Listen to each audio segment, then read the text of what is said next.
जो अपने जीवन की बागडोर उसके हाथ में सौंप देते हैं। संसार के कामी विषयी लोभी लंपट उसे कष्ट क्यों देते हैं, उसे सताते क्यों हैं, यातना क्यों देते? मेरे लाला से यही प्रश्न करना। नारद जी ने देवकी वसुदेव को धैर्य बनाया और चल पड़े वृंदावन की तरफ।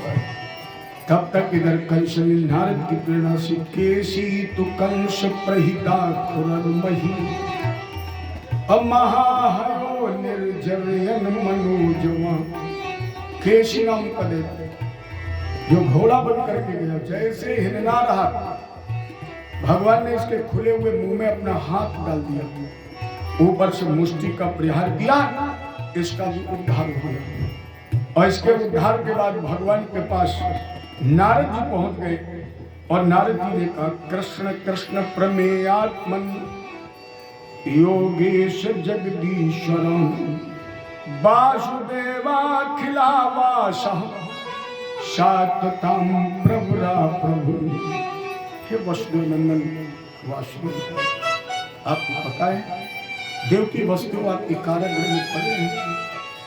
दादा आपको पता है तेरी मैया देवकी के 6 बालकों की हत्या हुई है, और कितना समय लगेगा कंस के पाप का घड़ा फूटने में?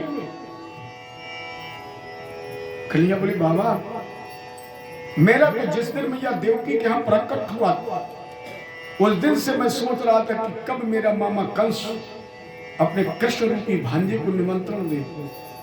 मैं प्रतीक्षा कर रहा हूं। नारद जी ने कहा कन्हैया चिट्ठी लिख के तैयार हो गई है, अगर आप प्रतीक्षा कर रहे हैं तो पत्र बिल्कुल छपकर तैयार हो गया है।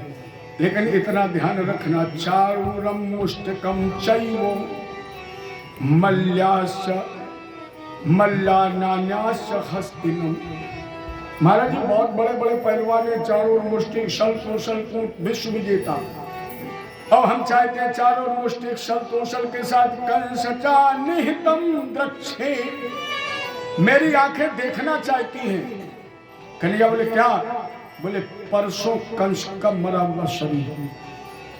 हम ये चाहते हैं परसों तक चारों मुष्टिक शल्क के साथ कंस का उद्धार हो जाएगा। कन्हैया बोले बस बाबा इच्छा पूरी हो जाएगी, आप पत्र को भेजिए। नारद सारी वस्तु शिशि से भगवान को अवगत कराया, वापस चले गए। और इधर अक्रूरोपिचताम रात्रि मधुपर्या महामती उषित्वा रथमास्थाये प्रायो नंद गोकुले। अक्रूर जी ने रात भर पथ लेकर विश्राम किया मथुरा में। उषित्वा उषा काल में उन्होंने स्वर्ण रथ तैयार किया और उसमें हवा की तरह तेज चलने वाली घोड़ी कंस का पथ लेकर के चले। लेकिन ये रथ पहुंचा कब है? रथेन गोकुलम प्राप्ता सूर्यश्चास्त गिरीन्द्र। उषा काल में चला हुआ रथ गोकुल पहुंचा है सूर्यास्त के समय। जिनमें घोड़े कैसे लगे? सुखदेव जी कह रहे रथेन वायु वेगेन, रथ चल रहा है हवा की तरह तेज। और गोकुल मथुरा की दूरी तय की है लगभग 12 घंटे। राजा परीक्षित ने कहा गुरुजी पूरे दिन कहां बने रहे? सुखदेव जी ने कहा राजेंद्र जीवात्मा जब परमात्मा से मिलने की कोशिश करता है तो माया उसे मिलने नहीं देती है। यहां जीवात्मा है अक्रूर, कृष्ण है परमात्मा। और जब अक्रूर रूपी जीवात्मा कृष्ण परमात्मा से मिलने के लिए चला तो सामने आ गई माया माने यमुना। और जैसे यमुना जी के किनारे पहुंचे माया में अक्रूर जी लिपट गए। अरे अक्रूर अपने हाथ से तुम भतीजे को काल के गाल में झोंकने जा रहे हो, अपने तुम्हें प्राण प्यारे और कंस के द्वारा निर्दयी कंस के द्वारा दोनों को मरवाने की योजना। अक्रूर जी ने कहा मारे तो तब जाएंगे जब हम लेने जाएंगे। रथ मोड़ दिया मथुरा, नहीं जाऊंगा भले कंस मार दे। लेकिन जब मथुरा आए तो माया हो गई पीछे, और जैसे पीछे हो गई अक्रूर को ज्ञान हो गया। अक्रूर कृष्ण केवल तुम्हारे भतीजे, अगर तुम्हारा भतीजा होता तो पूतना संकटासुर तनावर्त को मार सकता था। अगर कृष्ण केवल तेरा भतीजा होता तो 7 दिन की उम्र में 7 कोष का गोवर्धन 7 दिन के लिए उठा देता। अक्रूर जी ने कहा तो फिर लाने में क्या दिक्कत है, लेने जाऊंगा।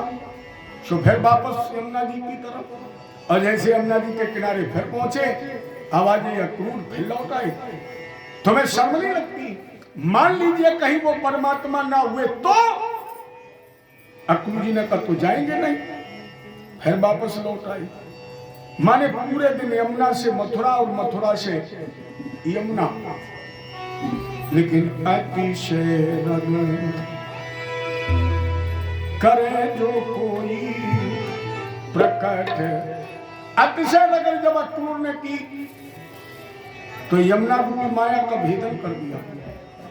और जैसे यमुना रूपी माया का भेदन हुआ तो ले भे मनोरथान सर्वान।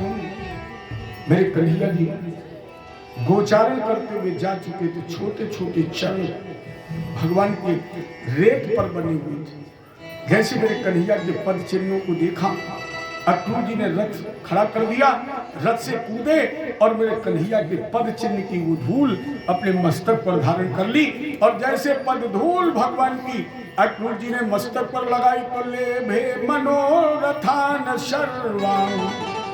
जीवन के जितने भी मनोरथ थे वो भगवान ने केवल अपनी चरण धूलि से पूरे कर दिए। केवल चरण रथ प्राप्त करके अक्रूर जी के सारे मनोरथ पूरे हुए। सूर्यास्त के समय रथ बाबा नंद के दरवाजे पहुंचा। बाबा नंद ने स्वागत किया, स्वागत के आसन दिया। भोजनादि के बाद अक्रूर जी को शयन कक्ष में लिटा दिया।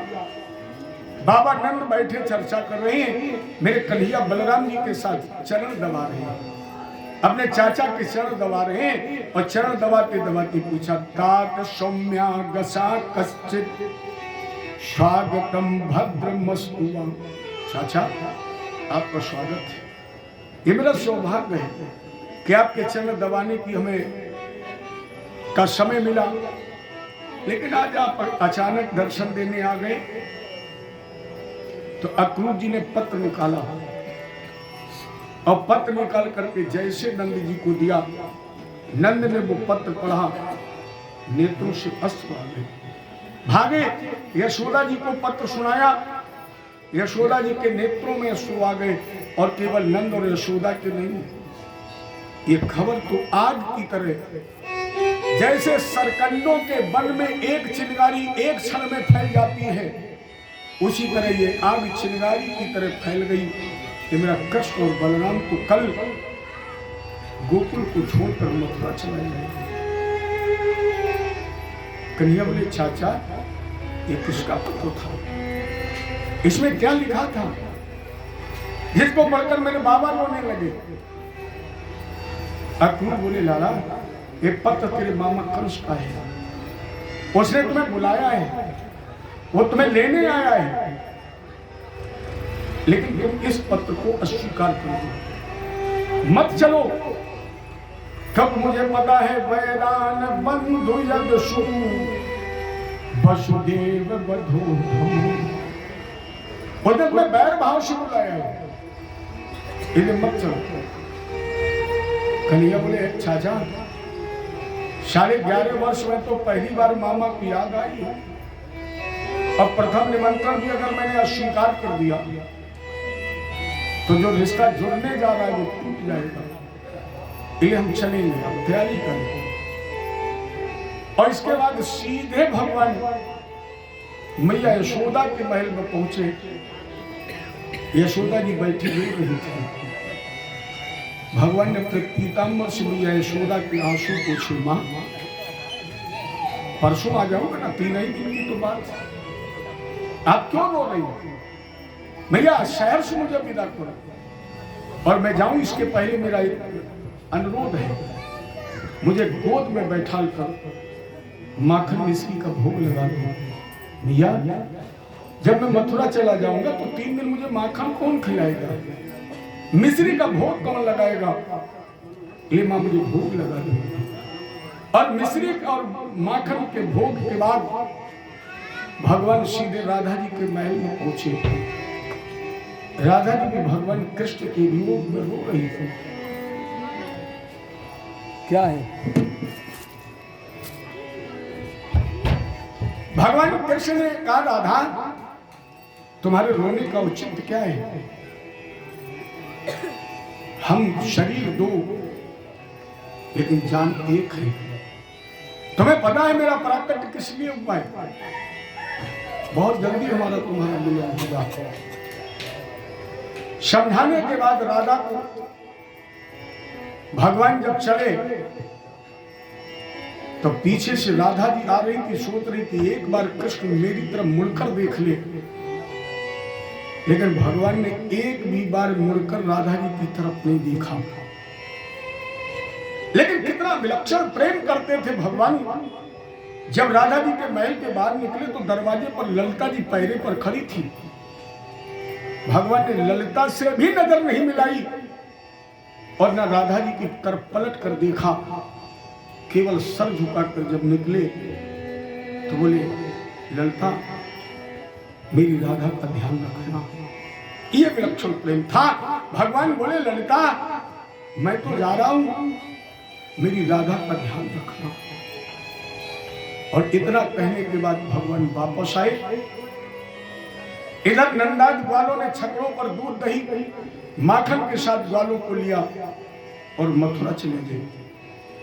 अंत में अक्रूर जी ने रथ तैयार किया और जैसे अक्रूर जी का रथ तैयार हुआ, कृष्ण बलराम उस रथ पर बैठे, यशोदा जी भाग खड़ी हुई। जिस यशोदा ने कभी देहरी का उल्लंघन नहीं किया, वो आज कृष्ण के वियोग में भागी और कहा, अक्रूर रुक जाओ, मेरे कृष्ण को मत ले जाओ।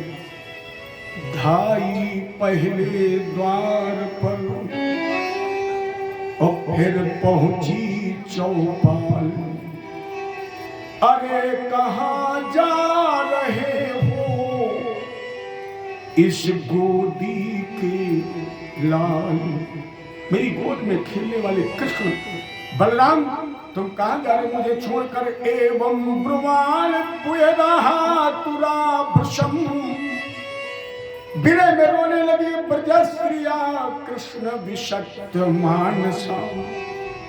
और इतना नहीं, विसृज्य लज्जाम, आज सारी गोपियों ने लज्जा का त्याग कर दिया और भागी। विसृज्य लज्जाम रुरुदु सुसुरम गोविंद माधो, गोविंद माधो दामोदर माधवेति। गोपियों ने लज्जा का त्याग कर दिया और मर्यादा का उल्लंघन करके भागी। रुक जाओ, तुम मत ले जाओ। धाई भागी और भागते भागते पूछा,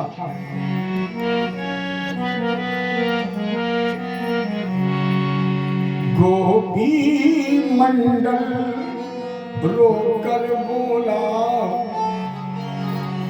गोपिका बिहारी कहाँ चले?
बलराम कहां जा रहे हो? तदा अक्रूर विरह में इनके खूंटे तोड़कर चल देंगी गम्मे तक। कपि बिलगे ब्रज घूम से ब्रज के, अक्रूर बिलगे ब्रज घूम से ब्रज के, बसैया हो नहीं सकते। इस गोदी, मेरी गोदी में खेलने वाले कृष्ण बलराम कभी मुझसे जुदा नहीं हो सकते। गोपियों ने कहा, क्रूर विद्वानों ने तेरा नाम कितना गलत रखा है, नाम अक्रूर रख दिया, लेकिन तेरे कार्य कितने क्रूर हैं। अक्रूर, मुझे ऐसा लगता है कि तू पत्थर का बना है। भगवान कृष्ण जान गए ये मुझे ऐसे जाने नहीं देंगे। ले भगवान कृष्ण ने कहा, चाचा रथ रोकिए।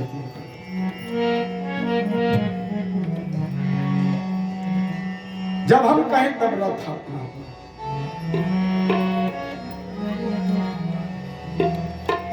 और भगवान नीचे उतर करके आए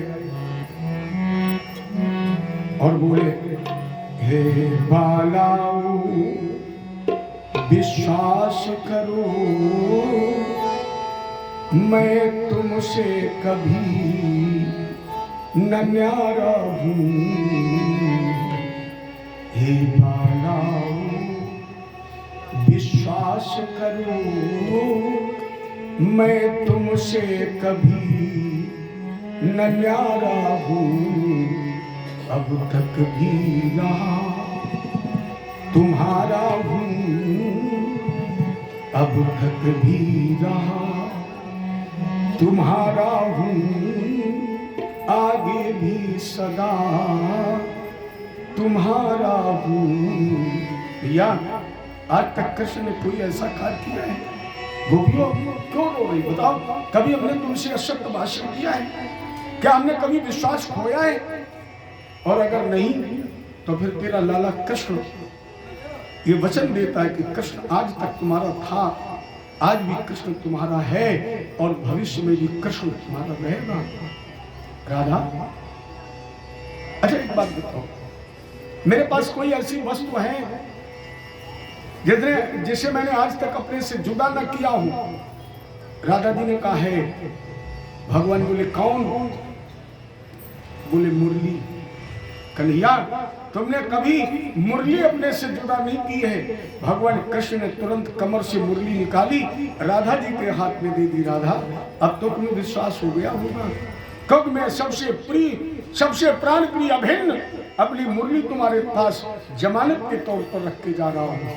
अब तो तुझे विश्वास हो गया कि मेरा कृष्ण आ जाएगा। और जैसे कन्हैया जी ने मुरली राधा जी के हाथ में दी, सारी गोपियां भ्रमित हो गई, मुरली को देखने लगी। भगवान बोले, चाचा रथेन वायु वेगेन, रथ वायु वेग की तरफ भागा। और जैसे रथ भागा, यशोदा जी ने कहा, क्रूर रुक जा, रुक जा।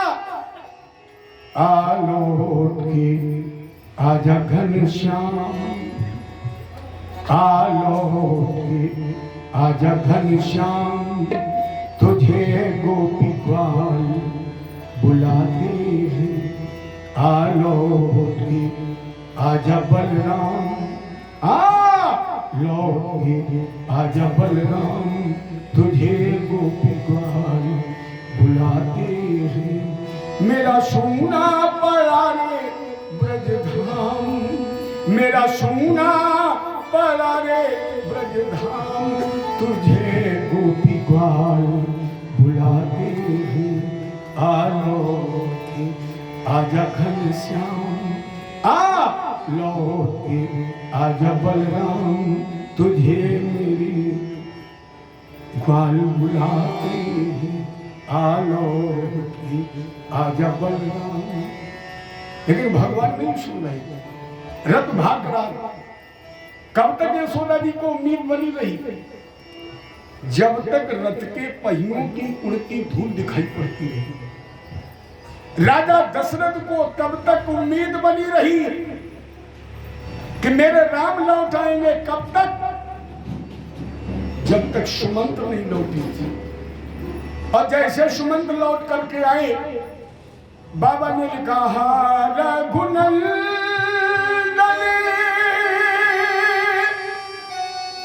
प्राणी प्रीत, और तुम्हें बिन जियते बहुत दिल। जैसे सुमंत्र ने कहा, राजेंद्र राम लौट करके नहीं आए, बहू सीता भी साथ चली गई। राजा दशरथ की उम्मीद पर कुठाराघात हो गया और महल में ऐसे तड़पने लगे राम के वियोग में, जैसे जल के बगैर मछली तड़पती थी। तड़प रहे और एक ही बात करे, धार गुनल प्राणे प्रीते अतुमे बिन जियाते बहुत दिन बीते, बहुत दिन बीते, बहुत दिन बीते। जितने राजा दशरथ तड़प रहे थे, आज उसी तरह लाला कृष्ण के लोक में यशोदा तड़प रही थी। जब तक धूल उड़ती दिखाई पड़ती रही तब तक उम्मीद बनी रही, और जब वो धूल भी आंखों से ओझल हो गई, यशोदा जी ने कहा, जाते हो छोड़ करके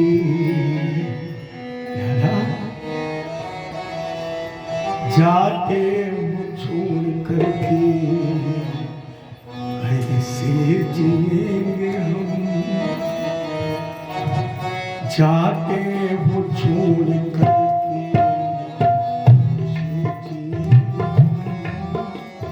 जाते हो छोड़ करके कैसे जिएंगे हम, जाते हो छोड़ करके कैसे जिएंगे हम, जाते हो छोड़ करके कैसे जिएंगे हम।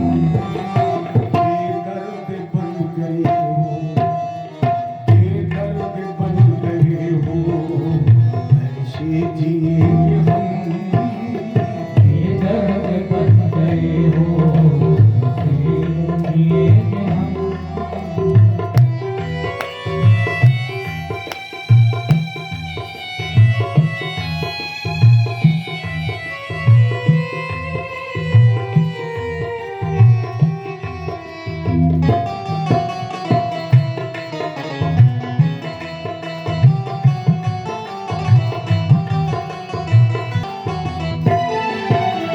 तोता बना के आपको पिंजड़ा बनेंगे हम, तोता बना के आपको पिंजरा बनेंगे हम, तोता तोता बना के आपको पिंजड़ा बनेंगे हम, पिंजरे में बंद करके, पिंजरे में बंद करके सेवा करेंगे हम।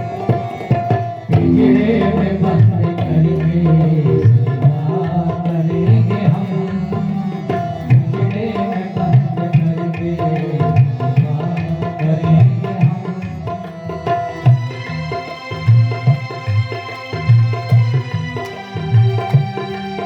श्याम इतना नहीं,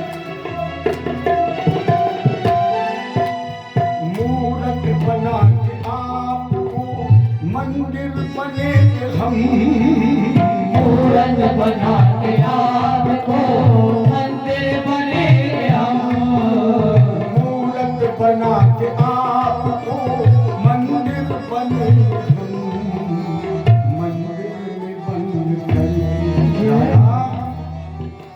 गौआ, मंदिर में बंद करके पूजा करेंगे हम, मंदिर में बनेंगे पूजा करेंगे हम।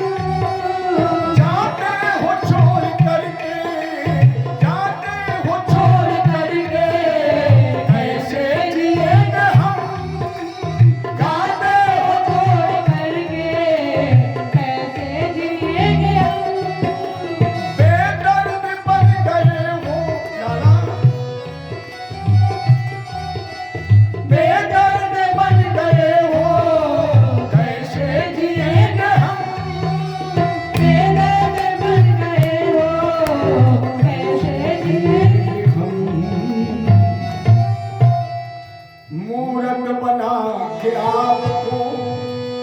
मंदिर बनेंगे हम,